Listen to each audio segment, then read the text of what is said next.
is the business of content, sharing insights and lessons to help companies maximize the ROI from their content marketing. It's a higher level. This is the business of content, and this is your host, Lloyd Silver. Hello, and welcome to the Business of Content. I'm Lloyd Silver. Joining me today, I'm super excited to have Fishkin, co-founder of SparkToro, obviously prior to that, founder of Moz. Ran, how are you? Doing well, Lloyd. Thank you for having me. Oh, man, my pleasure. So I want to get straight into it. So you started SparkToro a couple of years ago now. It's been probably a few years of very much catching on. And you clearly had a lot of options when it came to starting your next venture. Like, what was the problem that you were trying to solve with SparkToro? I think it's actually two problems, maybe even three. The first problem is the direct problem that SparkToro solves as a product, which is essentially helping marketers and market researchers and entrepreneurs and creators to understand their audiences and where and how they participate online and their behaviors so that you can do better targeting of all your marketing and advertising campaigns without just throwing money at Google and Facebook. I am not a big fan of monopolies, and I'm not a big fan of generally big business. But I love small businesses and helping them succeed. And we had seen, Lloyd, we had seen a lot of folks basically do what SparkToro lets you do, but they had done it manually through their own crawling and building of their own systems. Small businesses just can't afford that. Small agencies can't afford it. Small content creators can't afford it. If you have a budget of hundreds of millions of dollars to throw at marketing, great. You can solve SparkToro's problem yourself. But if you don't, not so much. So that was problem number one. Problem number two was actually on the business side of things, the architecture of the company, which was, my previous company, Moz, that was in the SEO software space, but it was venture backed. And almost 100% of tech entrepreneurs are at some point in their career either swayed by, tempted by, or feel like they're not good enough for pursuing venture capital. And I wanted to try and change that whole system, that whole paradigm, that idea that in order to build a successful tech startup, in order to raise money and return that money and be a, whatever a great entrepreneur is considered, that you could do it without venture. And so SparkToro is a big innovation, even though it's not massively creative, but it's a big innovation on how to build a tech startup, on how it's funded, on our model for success and what success means, all that kind of stuff. And then the third problem was I really needed to prove to myself and a small number of people who maybe didn't believe that I could do it, that I could build another company. And you have. Well, so far, hired. I think so far they would point, they being my imaginary critics in my own mind, right, would point to SparkToro and probably say, "Oh, that's adorable. You got maybe $1 million a year business going there. That's maybe moderately interesting, but we'll see." And so, yeah, man, we'll see. Let's get it going.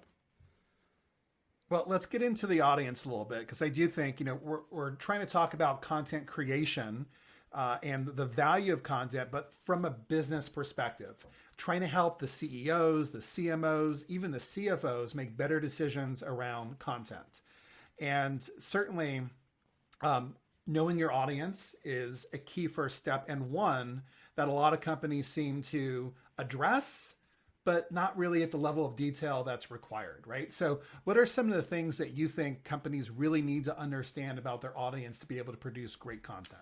Yeah, I think there's two big missing questions that I've seen, at least in my career, in search-focused content, right? So for a long time, content marketing kind of had this, hey, let's create things of all kinds for people of all kinds who need their problem solved through information available online, and let's make it accessible. And that was great, right? But I think especially over the last 5 years and more broadly over the last 10, content has become a little bit pigeonholed in the minds of a lot of folks, a lot of marketers, that it is exclusively or primarily for search. Meaning, they think about, can it rank well in Google? Can it send me lots of search traffic? Search is the primary reason I'm producing content. And so the audience research has been reduced, unwisely in my opinion, reduced to keyword research. I don't think that is the beginning and end of where your audience understanding should come from. I don't even think necessarily that the wisest thing you can do with your marketing or content marketing budget is to produce content exclusively for searchers who might find you through Google and click on your website in the search results. Instead, I think we need a much broader understanding of why we're producing content and how it can help people. And that includes understanding your audience's behavioral science has this idea called an influence map, right? The influence map is, here are all the ways that a group of people's behaviors can be changed and nudged. And that could come through their exposure to information. It could come through whether the information is resonant or not. It can come through the groups that they're part of. It can come from the people that they listen to and pay attention to, the sources of media that they consume, the events that they go to, all the touch points, and then all the ways in which that information affects or doesn't affect them. So if you and I, for example, right, let's say, Lloyd, that we are put in charge of getting vaccine hesitant people in the United States to go and get their COVID shot, right? So that we can end this pandemic. Well, the information ecosystem around that is massively complex. You could take, and the ways that we might impact people's behavior and nudge them to do, the right thing here, also massively complex. And I think that is the kind of audience research that content creators should be doing. They don't have to go massive, incredibly deep on every aspect of it, but you need that influence map of, okay, maybe we're selling, I don't know, new dental equipment to orthodontists in Canada. So, okay, we got a fancy new machine that'll help them do whatever it is they're doing up in my mouth a little bit better. Well, what are sources of influence, right, that orthodontists pay attention to, and who do they follow, and what kind of groups are they part of? Where do they get information about new products? And then what makes that information resonate? Why would they pay attention to it? Why would they share it with other people in their networks? Why would they potentially adopt it? What's going to make them go from unaware to aware, and from aware to interested, and from interested to converting? And the answer is not exclusively they're going to go to Google and search for new orthodontics equipment. In fact, it's probably pretty unusual, right? They're going to want to hear of it through something they already pay attention to before they ever Google it. So this is the kind of audience research that I think folks should be doing. SparkToro helps with some of that, but certainly not all of it. But my impression is that when content creators, when entrepreneurs and founders and CMOs, when they invest in that understanding and they gain that deep connection to their customers and potential customers, the effectiveness of content just soars. And it doesn't take away. I don't think you're suggesting to not have as a goal to get organic traffic, right? Still part of the equation. Sure. But I think an interesting thing that you said here, and I've been doing SEO for a long time as well, and we tend to think that we are the beginning of the conversation, and we're probably not. Like in some hyper local services and things like that, okay. But when we get into B2B and more complex B2C, we're probably in search, even to the awareness stage person trying to learn and get exposed to it, we're still probably not that initial conversation. They're having that initial conversation somewhere else. That's absolutely right. And I think that it is, search can be several points in the buyer's journey, but it is almost never the entire buyer's journey. And my frustrating sense is that, look, while it's amazing that, 15 years ago, 20 years ago when I was starting doing SEO, no one believed in it. No one would adopt it. You could not get CMOs to even think about SEO or consider it anything other than spam. And now, hey, now SEO is this big thing. Every company's thinking about it. Every organization, everybody has an SEO team. That's awesome. That's fantastic. I'm thrilled to see that progress from, the early stages of my career to now. And also, oh no, I think the pendulum might have swung the other way. And maybe we're paying too much attention to search and assuming that there are no other potential channels for us. And I think this is because we've gotten into this trap of expecting perfect tracking, right? You know what I'm talking about, Lloyd? Like basically we have gotten addicted, we meaning, business professionals of all kinds, right? CMOs and CFOs and CEOs and everybody below them have gotten addicted to, can I track exactly the click? Can I track where that click came from? Can I track how we got that click and then what they did on our website and did it convert? And guess what? That would suggest that if you and I have a conversation today, and let's say over the next 3 months, 1,000 people hear this conversation that we're having. I don't know what the actual number is. Maybe it's 5,000, but if 1,000 people hear us and a whole bunch of them are like, oh, this SparkToro thing sounds interesting. And maybe 100 people hear SparkToro and they go check it out, right? They go to Google and they search for SparkToro and they click on SparkToro.com and maybe some of them create a free account and start running searches. Great.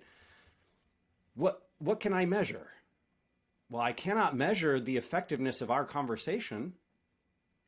I have no idea whether what you and I are doing today has been productive to the conversion funnel or whatever, which would mean in a perfect tracking world that I would stop doing all of these types of conversations and you would stop having them and we would ignore all podcasting and we'd probably throw YouTube out because you can't track that very much. And you know what? Why bother doing events?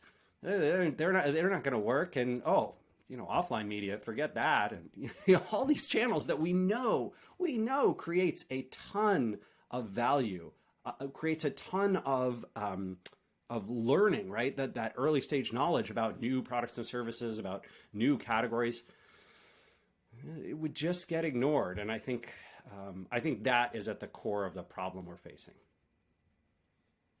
So, I have a financial background. Before I did marketing, I have so many questions I was for in you. finance. My God, Lloyd, I am so irresponsible with my money. Oh. Well, we'll talk about this later. Welcome Let me to tell the you world. about my Fidelity account and how I put money into it, Yeah. but then never invested it. And apparently, I don't know. Yeah, that's probably not a good thing. Okay. But what I've been trying to figure out is how do I take my financial background, right?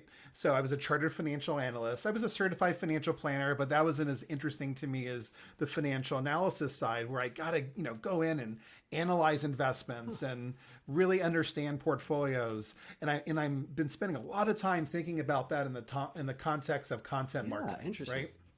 But what you just brought up is an interesting challenge, which is the measurement from an ROI perspective or from any perspective of these channels that we're not in full control of.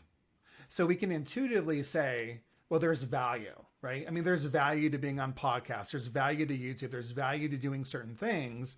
But when companies are forced to justify their marketing spend, like, how do you do that? How do you justify this type of investment in non-attributable activities?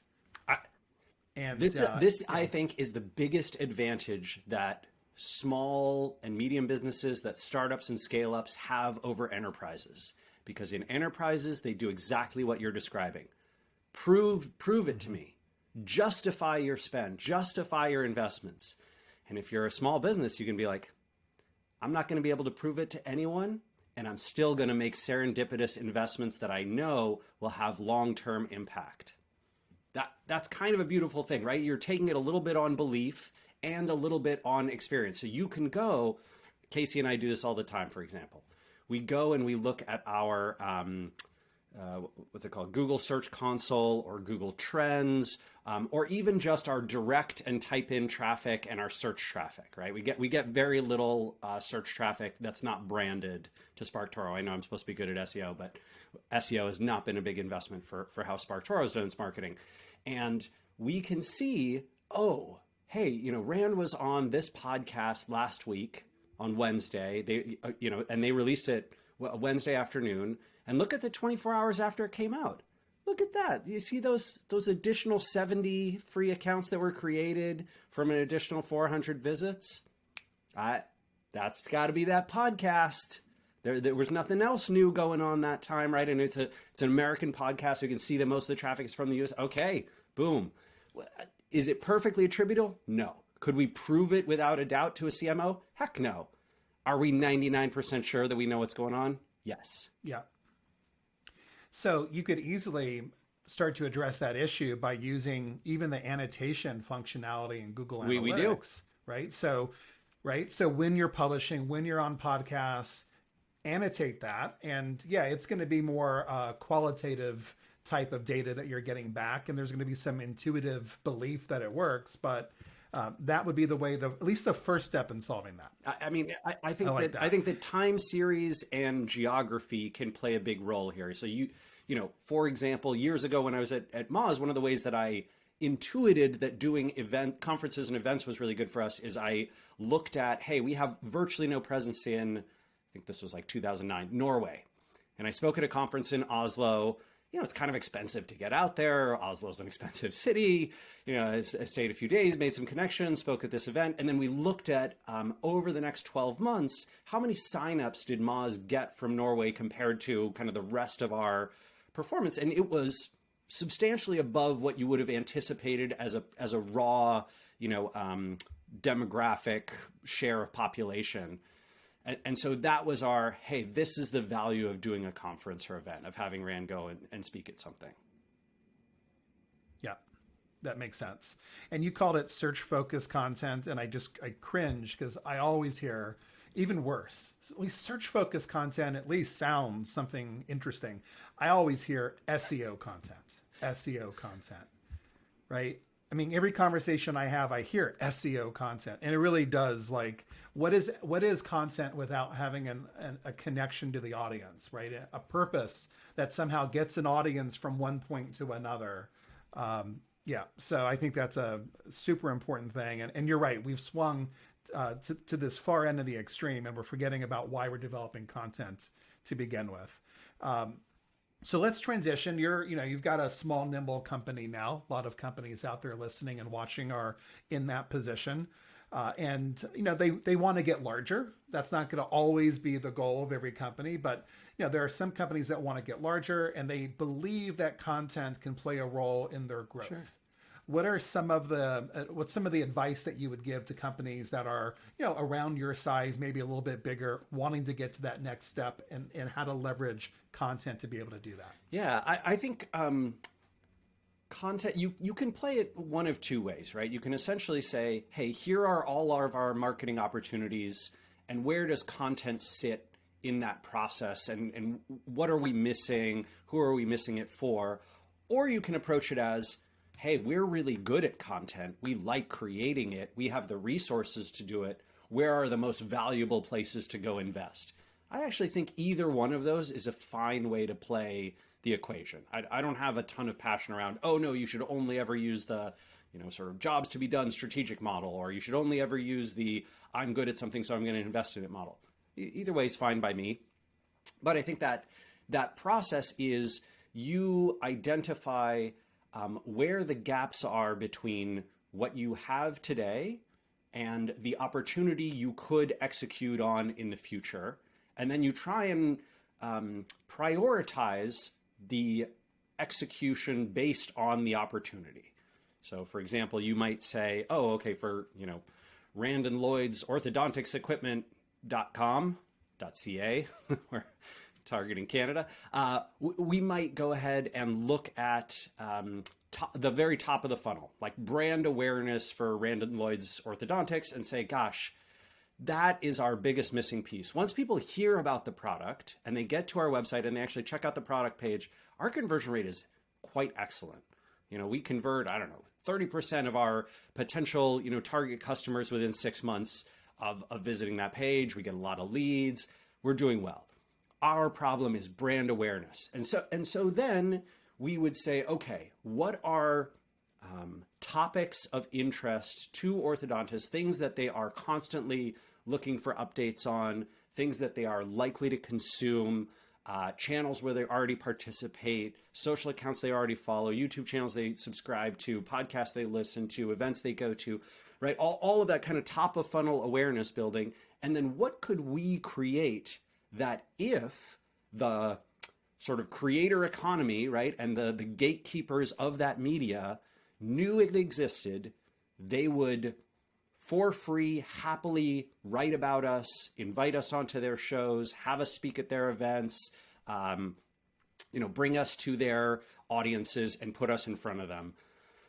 And then we brainstorm, right? Then we go through that list of, okay, well, there's no comprehensive survey of Canadian orthodontists and the impact of the pandemic on their financials, right? And so we could put that together and then we could help build a financial model for your orthodontics office. Wow, cool. Okay, and it's a free tool that you just come to our website and you get for free. You put in your email address and then you can build out your little, spreadsheet of your financial plan. We just ask you a few simple questions. It's 10 times better than TurboTax, which is a pretty terrible product. But that sort of process, and obviously I'm spitballing here, there's probably 10 other things that could be even better, but that sort of process of where is my opportunity? How can I get in front of the people who own the audiences in that sector? Why would they help amplify my work? You get great answers to those questions. You can start to produce content that will perform for you. And it's a hypothesis and then execution and experimentation process, right? We're using classic scientific method. We see what works. We start to learn over time. Okay, this works really well in this field. This doesn't. This works really well with this audience. This doesn't. And so I guess the follow-up that I have to that is, and I think it can tie into what you're doing right now. And the second point that you make about the architecture of SparkToro. You guys are a nimble company, right? You're lean. You've got, what, three people now full-time on the team? 3 people, just hired the third, right? So, and you've made good success. I mean, you've made inroads here. I'd like to talk about team building, and we can frame it around content, but I think it's more of a general. How do you build a team when you're trying to stay away from venture capital, be as nimble as possible, and maybe not how to build a team as much as how do you get the output that you need with those limited resources that you have? Yeah, I think part of this comes down to being very comfortable at saying no to a lot and yes to very little.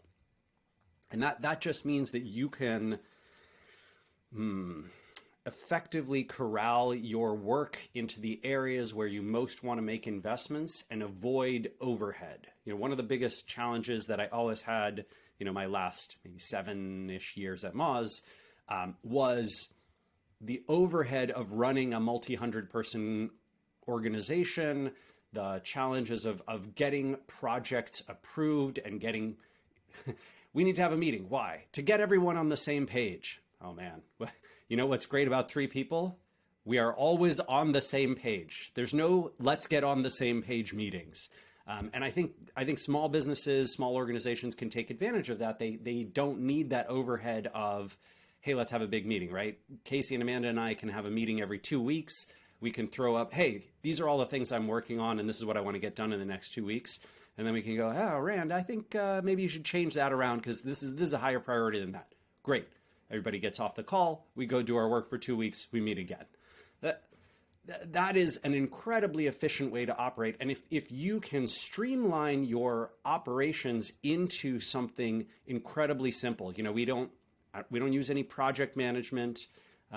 Casey uses Slack for himself for some notifications, but we don't use it for communication because again, overhead is high. You got to be constantly checking your messages in multiple platforms. we really love just having email and calendar.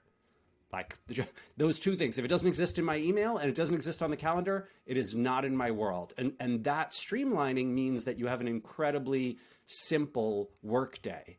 You get through your email and you get through your calendar, you're done, right? My email is my task list and my communications list. So every work item that needs to be done is in there.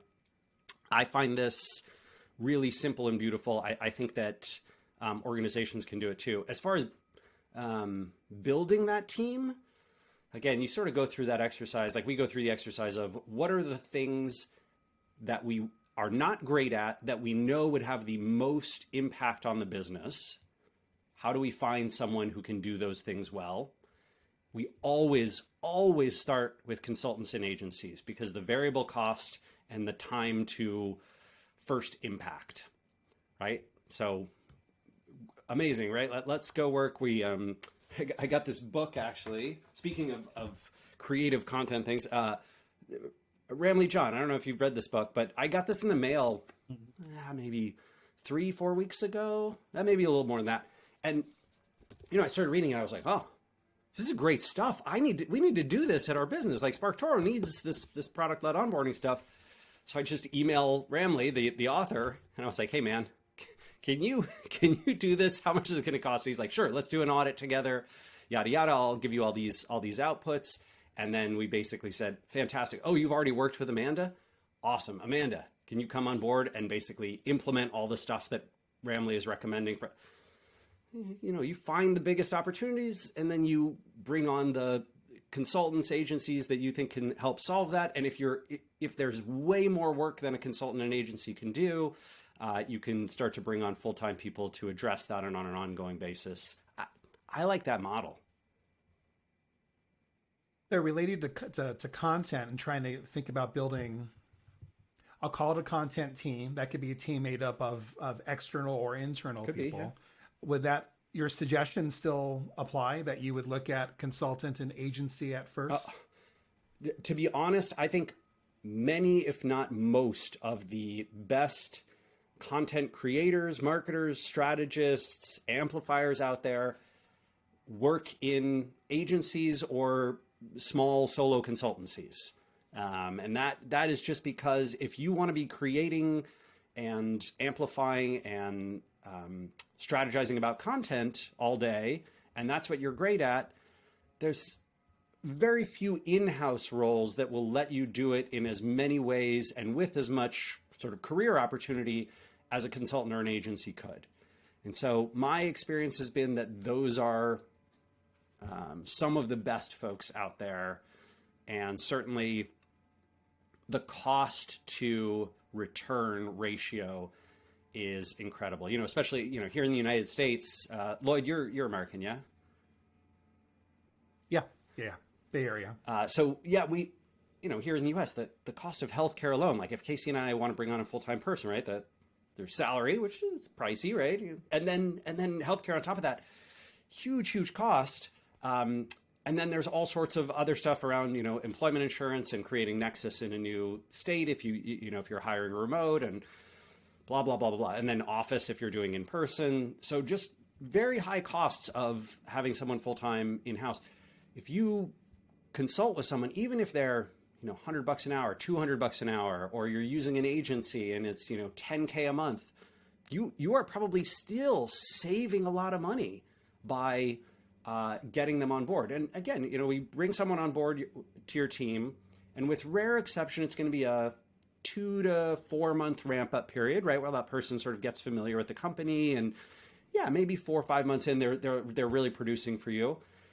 But then you have the management overhead of that person, and you've got team building stuff and culture stuff, and consultant or agency in week 1. They are producing, right? They're ramped up. They're already doing the work. So this is why I love using consultants and agencies for pretty much everything. And I think we've used more than a dozen agencies in our first 3 years. And I think one super interesting thing that you said, a lot of super interesting stuff, but one that really jumped out was the quality of the person. and you're suggesting, it's not always the case. If you're an in-house marketer, where you may be the absolute best in your niche, but it may be that you can get I'm trying to say it in the right way, but a higher caliber person from an agency or consultant, because oftentimes those types of people are attracted to the variety that agencies and consultants bring to the table. So, absolutely. And I think that, I don't know that I'd necessarily say, higher caliber or lower caliber human being. A hard word to come up with. The experience of doing content creation, content strategy, content marketing in multiple sectors over and over again, all day, every day, means that you bring a certain amount of, punching weight, right, to the fight, and that impact is often much faster, much more effective, much more experienced. Oh yeah, we've seen niches like yours before. We've done a bunch of these things. Hey, here, let me show you 10 campaigns that worked really well with similar types of audiences in, whatever, a B2B professional services world. We haven't worked in orthodontics before, but we've helped, I don't know. We did some stuff with medical professionals and doctors' offices, and really similar, but yada, yada, yada. I think that kind of experience, bringing those people in, it can be huge. Well, the one concern that I hear from people about in-house versus agency is, well, an agency is not going to understand our voice, right? They're not going to truly understand our unique positioning like an in-house person could. What are your thoughts on that? Gosh, I think that's possibly true. And then I would ask I think the obvious question from that is, why does someone in-house know your voice better? Is it because they have more exposure to existing content on your website, or because they talk regularly with people on your team, or is it because they, I don't know, are privy to customer conversations that an outside person wouldn't be?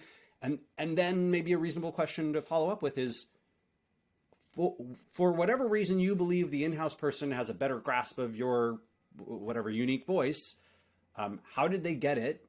Can you give those opportunities to an external person? Maybe you can't. Maybe there's something, very special, I don't know, in your niche, and you just can't be. All right, fine. But most of the time, it's possible. Yeah, I like that.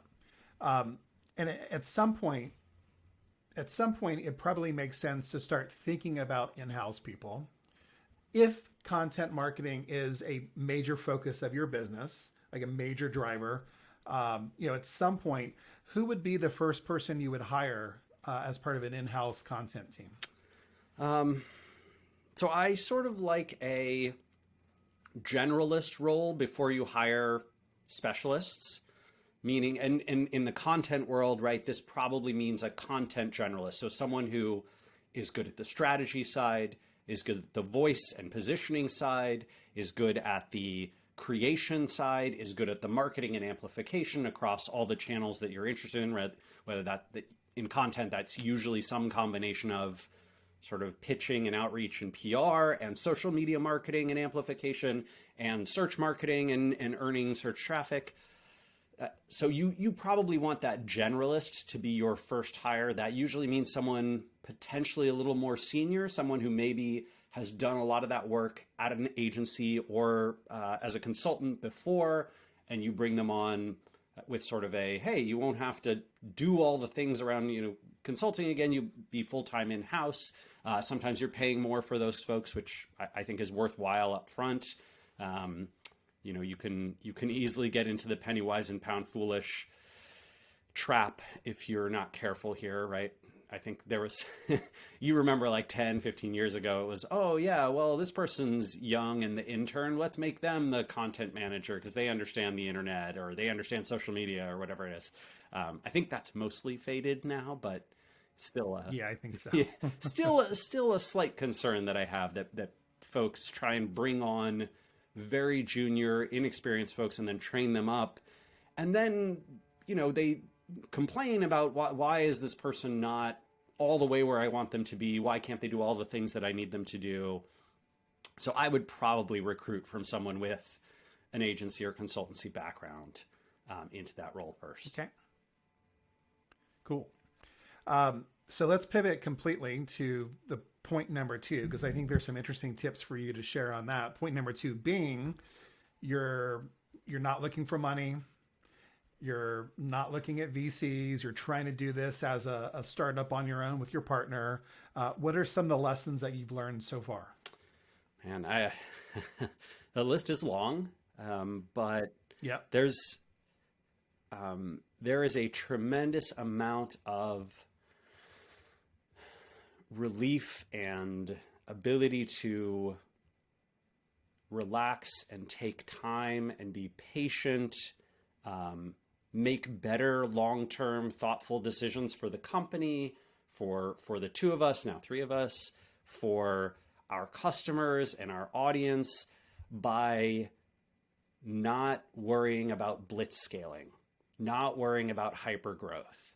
I can't tell you how strange it is to find that, for example, the right 25 hours of work in a week often gets far more done for me at SparkToro than a 50 or 60 hour work week, running myself ragged did in my years at Moz. And a lot of that is what we talked about, things about having relatively low overhead, having very little, communication that is not just, hey, here's what I'm doing and here's when I'm going to get it done. It's being able to focus on a few things that we want to do really well instead of trying to do many, many, many things. And weirdly enough, if you look at SparkToro's growth the last, I guess we've been live for 14 months. We're probably in the range where if we had taken venture, our investors would be looking and saying, hey, you're doing a pretty good job. If you can keep this up for another few years, we're going to have the right kind of success story. Maybe they say we want to see growth rate up a little. We want to see churn down a little. But we're sort of in that range, which is kind of wild to me, because we have not been operating in hypergrowth mode. We have not been panicking or trying to, spend all of our investment dollars to grow faster.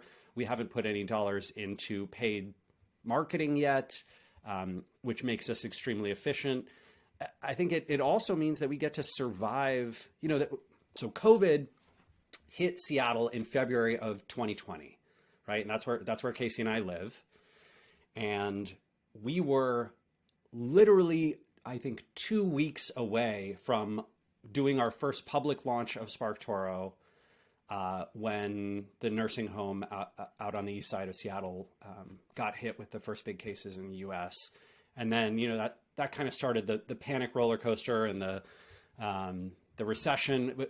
It was only I think 3-month long recession before things recovered. But still, we were right in that panic mode. We were emailing folks to come try the new version of SparkToro, the public version of SparkToro, and I was getting all the email bounces back to my inbox from in-house marketers and agency folks, and the bounces weren't so-and-so's out of office. They were so-and-so's no longer with the company.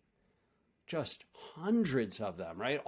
This deluge of folks getting laid off. And because of the way we had built our company, Casey and I could be chill about it, right? I mean, we were very worried for ourselves and our family and sort of our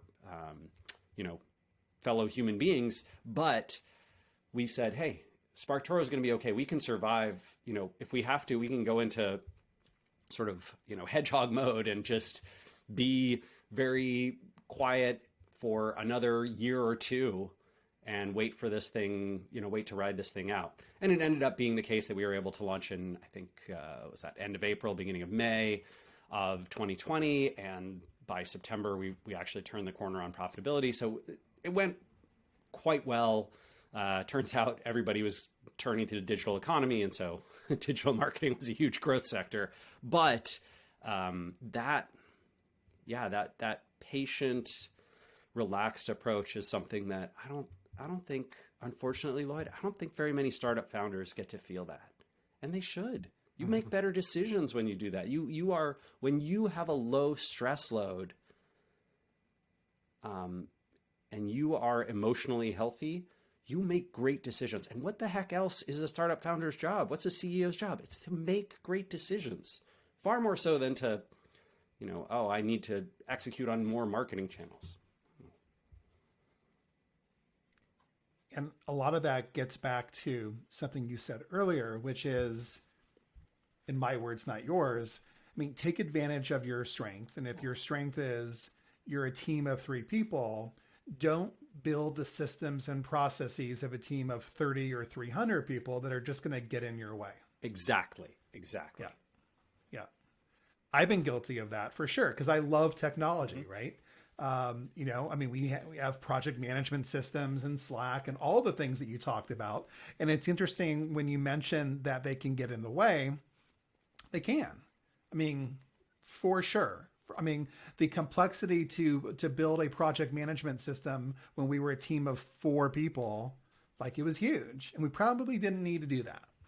Yeah, it's pretty weird to open a new Google Doc and have Rand, Amanda, Casey. What's everybody doing in the next 2 weeks? Project management solved.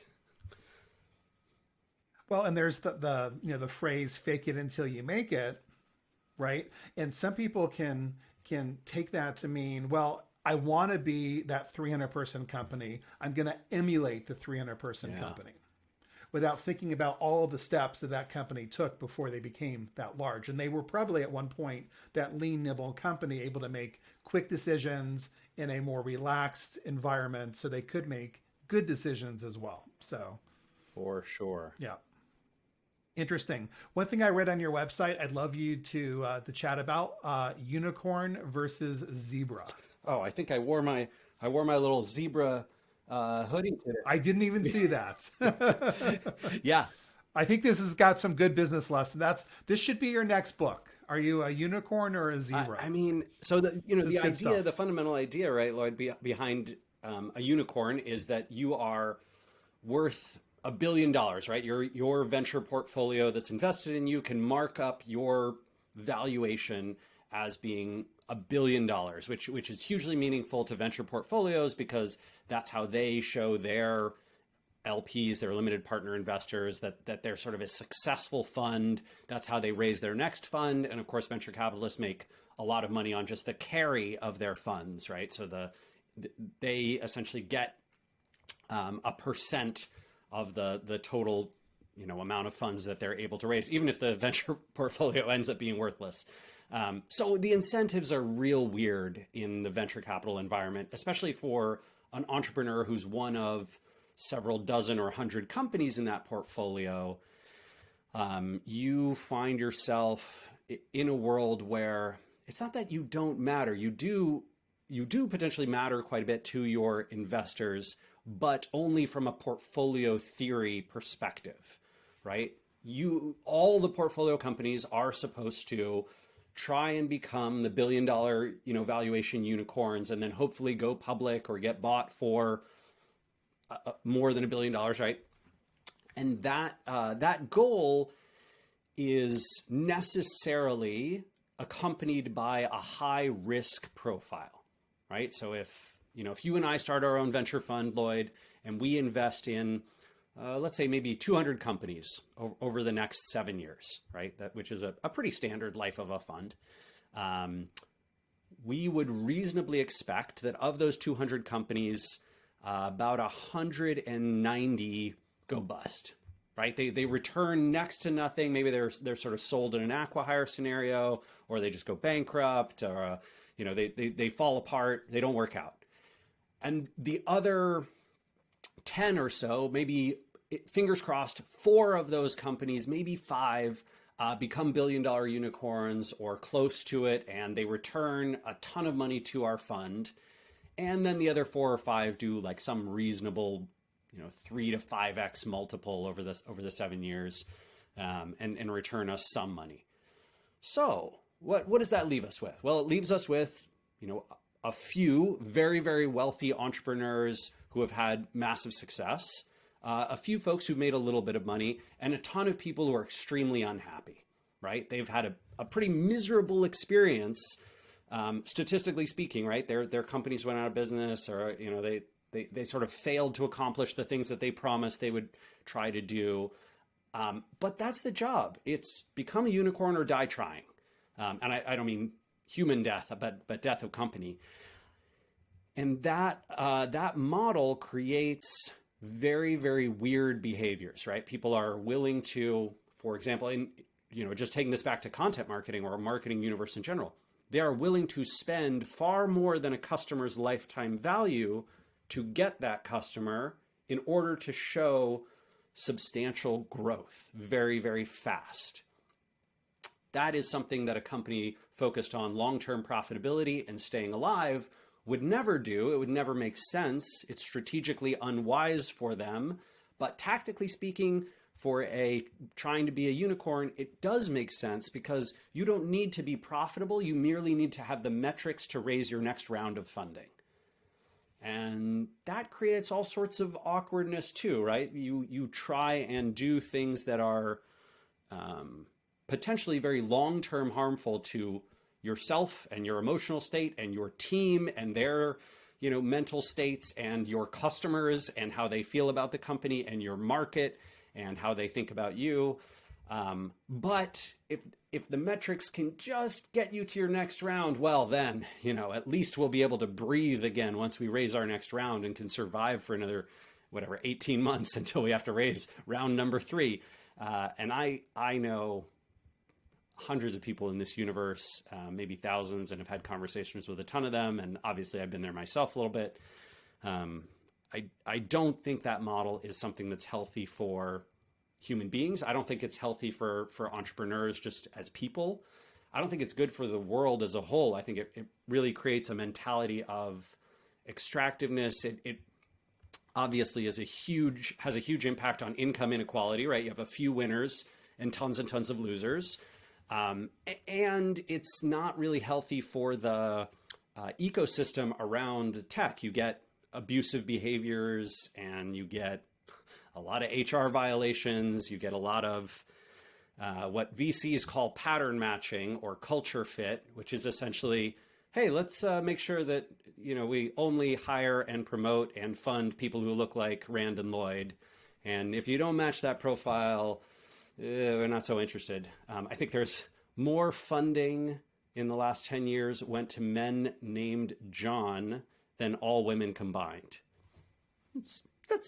Something's really wrong there, right?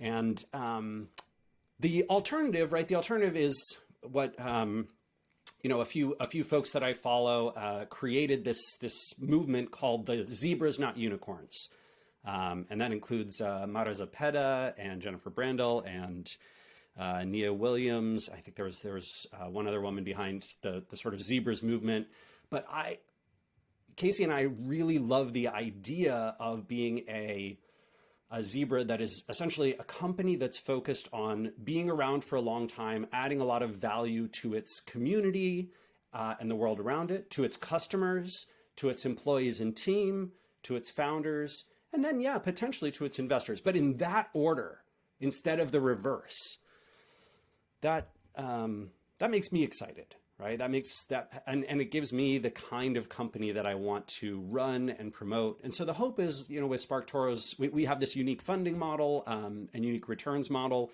We've open sourced our docs around that so that other startups can use it. In fact, the Tiny Seed Investment Fund, which is Rob Walling's fund, they use the SparkToro model to invest in all their companies. There's a few other startups who've used the docs that we open sourced.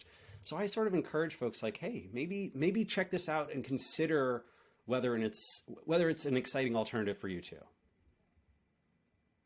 And are you not concerned, or how do you manage the concern? And I don't think that you are, but others may be in this position, that some big company is not going to come up and steal your idea or create the next audience intelligence platform and crush you. Like, how do you manage that? Yeah, we really don't worry about that because I think what what's exciting about building something new in a new category or solving a new problem, is you can focus very specifically. You don't have to, sort of, how do we, I don't know, put Brandwatch out of business, right? That's not our job. We're not trying to become a multi-billion-dollar company.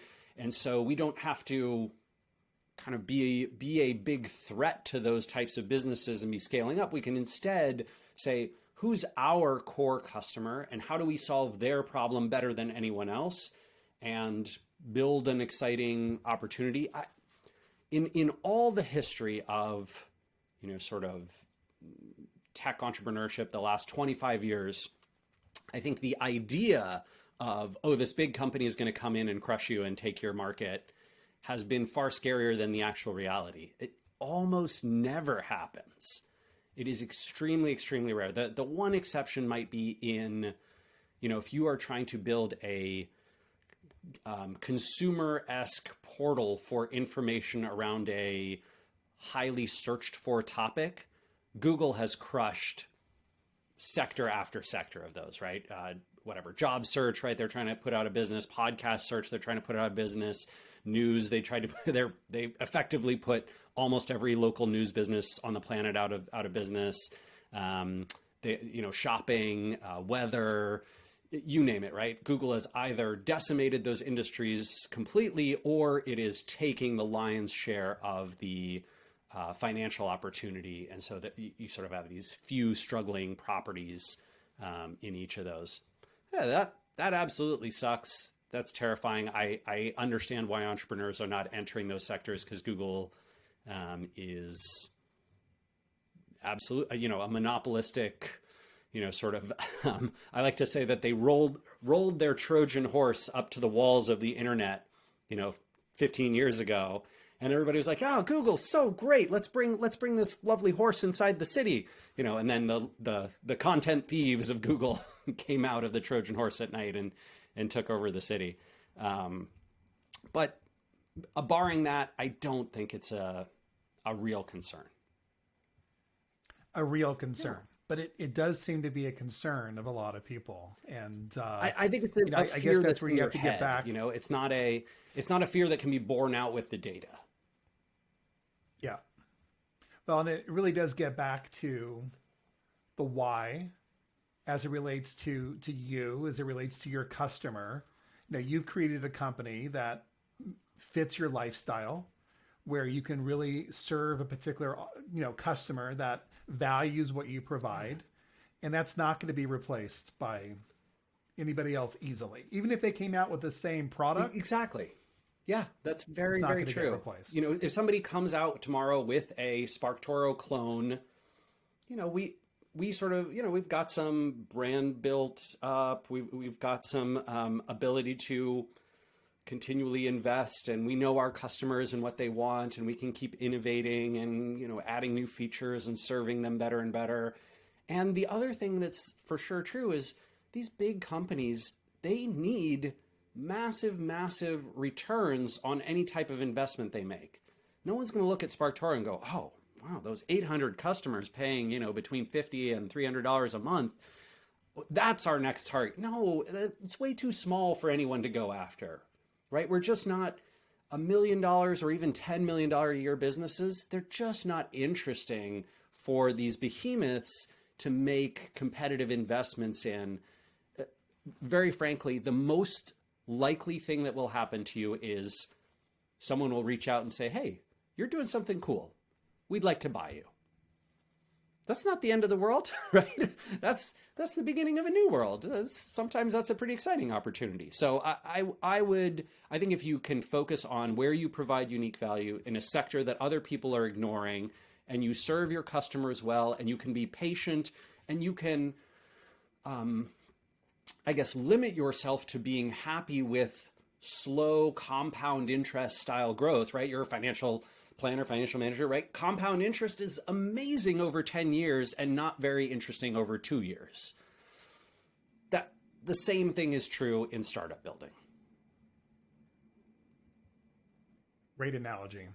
Great analogy. Anything that you want to leave people with? Any last thoughts? No, I mean, I would say if if I can be helpful, or you have thoughts and ideas around content stuff that you'd like my input on, I'm always happy to help folks. I'm at Randfish on Twitter, and rand@sparktoro.com is my email address.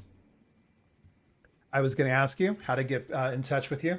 I appreciate it. And I'm super excited that you'll be joining us on August 26th. We're doing a virtual event called The Business of Content, really a conference for leaders and decision makers around using content to grow their business. So you'll be there. We've got 12 other people on the agenda, action-packed. Go to thebusinessofcontent.events.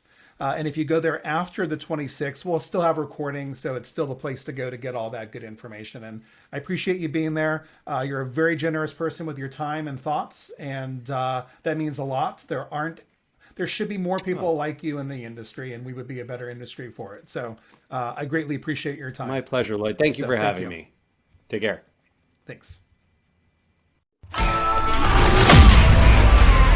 You've been listening to The Business of Content. If you're a decision maker in your organization or growing companies, we hope you've gotten some useful and practical information from the show. Make sure to like, rate, and review. We'll be back soon. But in the meantime, hit the website at thebusinessofcontent.fm. That's thebusinessofcontent.fm. And for more where content marketing meets finance and operations, go to www.contentramp.com. Till next time, this is The Business of Content.